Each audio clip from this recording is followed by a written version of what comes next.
किस प्रकार वो चेतना पैदा करने का कार्य था? पहले तो आज जैसे शहीद भगत सिंह जी का जन्मदिन ये बना रहे हैं, वो सबसे बेस्ट है, सबसे बढ़िया है कि अपने युवाओं को जगाने के लिए और याद दिलाने के लिए कि आप लोग काय को डरते हो। अगर कोई कहता है सर कलम कर देंगे या सर तन से जुदा, भगत सिंह जी को याद करो। उन्होंने क्या किया, उनकी तरह बनो, संकल्प लो। और हर माता पिता को ये बताने के लिए कि आप ये डिमांड करते हो कि भगत सिंह पैदा हो, लेकिन मेरे पड़ोसी के घर पे मेरे नहीं, तो अपने घर वालों पे जो पैदा किए हुए हैं उन्हें भगत सिंह की याद दिलाओ, उन्हें भगत सिंह बनाओ। कि अगर आपको अपने को सुरक्षित करना है, आपको राष्ट्र को सुरक्षित करना है, आपको अपनी बहन बेटियों बहुओं को सुरक्षित करना है देश में, तो आपको अपने ही बेटों को भगत सिंह बनाना पड़ेगा। अगर आप ये सोचोगे कि मेरा पड़ोसी भगत सिंह बनेगा, मैं अपने बेटे को बचा के रखूंगी या रखूंगा, तो मैं बहुत बड़ा वो कर रहा हूँ, कुछ नहीं है। कल को आपका बेटा ही हलाल हो जाएगा इस हिसाब से। तो आपने बेटे को बचाना है, चीज करनी है तो आगे बढ़ो। ये सबसे पहले मेन आज की डेट के अंदर में हर माँ बाप को अपनी बहू बेटियों को सुरक्षित बनाने के लिए अपने बेटों को खड़ा करना पड़ेगा और अपनी बेटियों को भी माँ रानी लक्ष्मीबाई की तरह उन्हें बनाना पड़ेगा। अपनी बेटियों को भी घर पे खाली सिर्फ चूल्हा चौके के लिए रख के भारत और भारत की बहन बेटियां सुरक्षित नहीं होने वाली।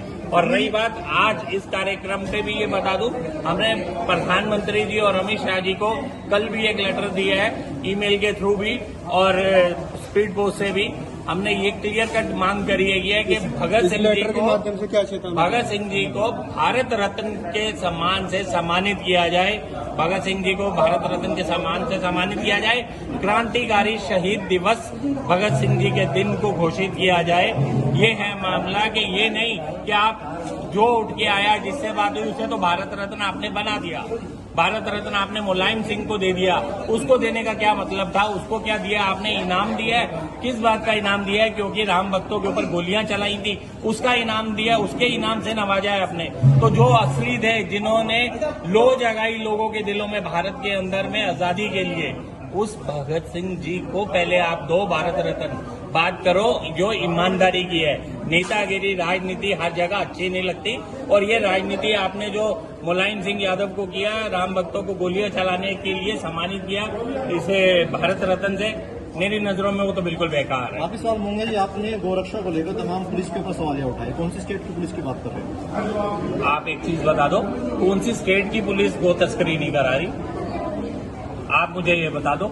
आप उत्तराखंड में देखोगे तो गोवंश तस्करी हो रही है। आप यूपी के अंदर में देखोगे, हमारे योगी जी ने जो अमेंड किया था एक्ट, कितना बढ़िया एक्ट अमेंड हुआ, सजा भी बढ़ी, उसमें फाइन भी बढ़ा। लेकिन इन्होंने क्या किया, नीचे पुलिस वाले वो कर रहे हैं, क्योंकि है तो वही अखिलेश यादव के टाइम के अफसर, जिस समय उनके मुंह पे खून चढ़ चुका था, जब तस्करी खुल्लम खुल्ला कराई जा रही थी, जब शिवपाल सिंह यादव भी वहां से इटावा साइड से गायों के ट्रक भर भर के भिजवा रहा था और सफाई से भी जा रहे थे, तो काम तो सारे अफसर वही लगे हुए हैं, कोई अफसर तो चेंज नहीं हुए। सिर्फ ये है कि हमारे योगी जी से तो मैं आज भी महाराज जी से प्रार्थना करूंगा, आप लोगों के माध्यम से भी, कि अपनी ये जो अफसरशाही है इसमें नकेल कसने की जरूरत है। गोवंश तस्करी, गो हत्या रोकनी है तो उसको रोकने की जरूरत है। बाकी रही बात गोवंश तस्करी की, तो पूरा बंगाल पार होके, झारखंड पार होके, बिहार पार होके भी बांग्लादेश बॉर्डर तक जाता है। चाहे वो छत्तीसगढ़ से आए, महाराष्ट्र से आए, सभी जगह से जा रहा है, राजस्थान से जा रहा है। तो पुलिस का तो रोल हर जगह है, ऐसा नहीं है। और लोग कहते हैं कि गोरक्षकों की, तो गोरक्षकों की जरूरत नहीं पड़ेगी बिल्कुल भी, अगर पुलिस हमारे देश के संविधान के मुताबिक चले, ईमानदारी के साथ, हमारे देश के कानून का, एक्ट का, हमारे देश का पूरा इम्प्लीमेंटेशन करे ईमानदारी के साथ। माननीय सुप्रीम कोर्ट की दी हुई जजमेंट्स का, हाई कोर्ट की दी हुई जजमेंट्स का इम्प्लीमेंटेशन हो अगर, तो किसी कीमत पे गोरक्षकों को ऐसे आके सड़कों पे खड़े होने की जरूरत नहीं पड़ेगी। वैसे हिंदू राष्ट्र की मांग उठती है, क्या कितने को सहमत है? जी, काफी समय से हिंदू राष्ट्र की मांग उठती है, तमाम साधु संत हिंदू राष्ट्र की मांग उठाते हैं। 1947 से ये हिंदू ही राष्ट्र है। मांग कौन करता है ये तो वो जाने।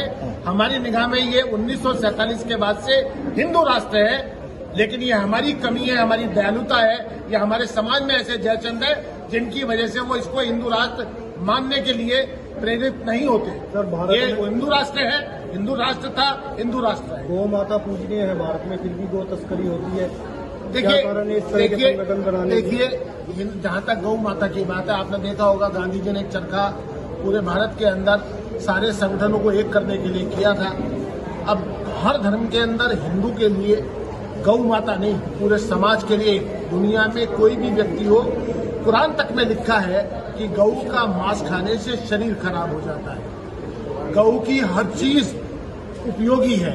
आज हम जो खेत के अंदर यूरिया डाल के उपज कर रहे हैं, कभी उस क्षेत्र में गेहूं गाय का गोबर डाल के देखे, गाय का मूत्र डाल के देखे। आज तो हमारे वैज्ञानिक लोग इस बात को मानते हैं कि गौ समाज के लिए कितनी जरूरी है। जब आदमी का दिमाग पागल होने लगता है तो नाक के अंदर गौ का घी डाल दीजिए 2 बूंद, तो उसका पागलपन दूर हो जाता है। तो समाज के लिए गौ कितनी उपयोगी है। अगर हम उसे ऐसे ही मार के खाते रहेंगे, ऐसे ही उसे बेचते रहेंगे, तो हमारे समाज में क्या रह जाएगा। गौ तस्करों के लिए क्या चेतावनी? सिर्फ एक चेतावनी, जहां देखो मार दो, जहां देखो मार दो। जिस दिन हम एक हिंदू के पीछे 50 हिंदू खड़े होने लगेंगे, उस दिन अपने आप सब सही हो जाएगा। हमारा समाज हिंदू तत्व की ओर बढ़े और हम अपने तत्व से ना भागे। अगर भगत सिंह हर घर के अंदर पैदा होने लगे तो हमारा समाज फिर हिंदुस्तान के लिए जन्म लेगा, हिंदुस्तान के लिए मरेगा। यही हमारा उद्देश्य है।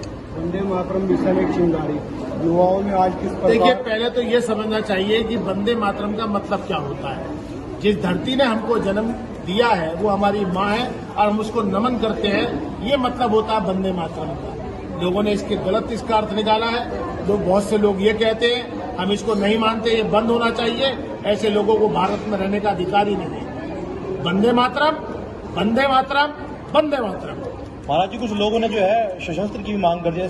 सिख लोगों को शस्त्र रखना अनिवार्य है, हिंदू धर्म के लोगों को भी अनिवार्य होना चाहिए, सरकार से मांग। देखिए, हिंदू धर्म और सिख धर्म एक ही धर्म है। सिख हमारे बड़े भाई हैं और हम उनके छोटे भाई हैं। जो लोग ये कहते हैं हिंदू और सिख अलग अलग हैं, मैं इस मंच से उन लोगों को निर्कासित करता हूं, क्योंकि हम लोग अलग अलग नहीं है। हिंदू धर्म की सही मायनों में रक्षा के लिए सिख धर्म की उत्पत्ति हुई है और हम सब एक है, एक थे, एक रहेंगे। कितना कुछ सुरक्षित मानते हैं? जहाँ पर साधु संतों की सरकार है वहाँ पर कुछ सवाल सरकारों पर भी उठते हैं कि यहाँ पर हिंदू सुरक्षित नहीं है। देखिए, हम लोग हमेशा हिंदू समाज कानून को सर्वोपरि मानता है, इसीलिए ये सवाल ज्यादा उठते हैं। जिस दिन हम लोग कानून को हाथ में लेने लगेंगे, हमारे घर से, हर घर से भगत सिंह पैदा होगा। कई मुद्दे उठते रहते हैं, क्या करें? सबसे पहले तो मैं सभी मीडिया बंधुओं का बहुत बहुत धन्यवाद करता हूं। आज मुझे पहली बार सहारनपुर क्षेत्र में मुख्य अतिथि के रूप में आने का मौका मिला। मैं धन्यवाद करता हूं सभी गोरक्षकों का, सभी छोटमणिपुर के हिंदू भाइयों का, जिन्होंने साहस दिखाकर बार बार इस तरीके का कार्य करते रहते हैं तथा हिंदू समाज को जगाने का काम करते हैं। वही इस क्षेत्र में बिल्कुल नजदीक में वसीम नाम का जिहादी, जो कि तालाब में डूबने से जिसकी मौत हो गई, उसके बचाव में कुछ हैदराबाद के हिजड़े और कुछ देश के हिजड़े जो कि मौन रहते हैं, वो आकर वो कहते हैं कि इसको मार दिया गया। आखिर तुम तब कहाँ रहते हो भाई, जब जूस में मूत मिलाया जाता है, जब छोलों में थूका जाता है, जब खानों में थूका जाता है, दूध में थूका जाता है, तब कहाँ मर गए? तब वो फतवे जारी नहीं होते? ये जब लव जिहाद में हमारी बहनों बेटियों को भगाए जाते हैं, तब वो फतवे जारी नहीं होते?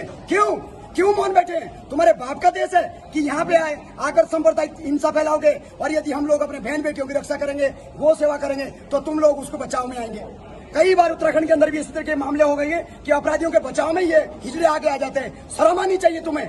यदि मेरा देश लोकतांत्रिक है तो एक जैसी बात करो, चाहे अपराधी चाहे हिंदू हो, मुस्लिम हो, सिख हो, ईसाई कोई भी हो, एक जैसी आवाज उठनी चाहिए। यदि मुस्लिम अपराधी है तो तुम चुप रहोगे, यदि तुम्हारा व्यक्ति किसने छेड़ दिया तो तुम जुलूस लेके आ जाओगे? क्या बात है ये? इसलिए इस देश में रहना है तो तमीज से रहिए। ये लोकतंत्र का मंदिर है। कसाब जैसे लोगों की सोच रखोगे तो रगड़े जाओगे, और यदि एपीजे अब्दुल कलाम की सोच रखोगे तो पूजे जाओगे। तय तुमने करना है, तुमने कैसे रहना है। देश के अंदर रहना है तो तमीज से रहिए। देश में लैंड जिहाद, लव जिहाद करोगे, देश के जमीनों पर कब्जा करोगे, हमारे व्यवसाय में कब्जा करोगे तो बख्शे नहीं जाओगे। मैं धन्यवाद देता हूं उत्तराखंड पुलिस का कि उन्होंने बहुत अच्छा काम किया, तथा इस तरीके के जो ये वसीम नाम का व्यक्ति था, वो उसकी तालाब में डूबने से मौत हुई है, जो जबरदस्ती ये करेगी पुलिस ने मारा, ये मारा, वो मारा। इसलिए ऐसे बयान देना बंद कीजिए तथा अपराध को संरक्षण देना बंद कीजिए। धन्यवाद। वसीम नाम का व्यक्ति रात को 1:30 बजे गाय काट कर ले जा रहा था, और ऐसे ओबीसी जैसे और कांग्रेस पार्टी के आदमी जो ये कहते हैं पुलिस का मनोबल कम करते हैं, ऐसे पार्टी वालों के विरुद्ध हमें अधिक से अधिक संख्या में इकट्ठा होकर अपनी जागरूकता दिखानी चाहिए। भारत माता की जय।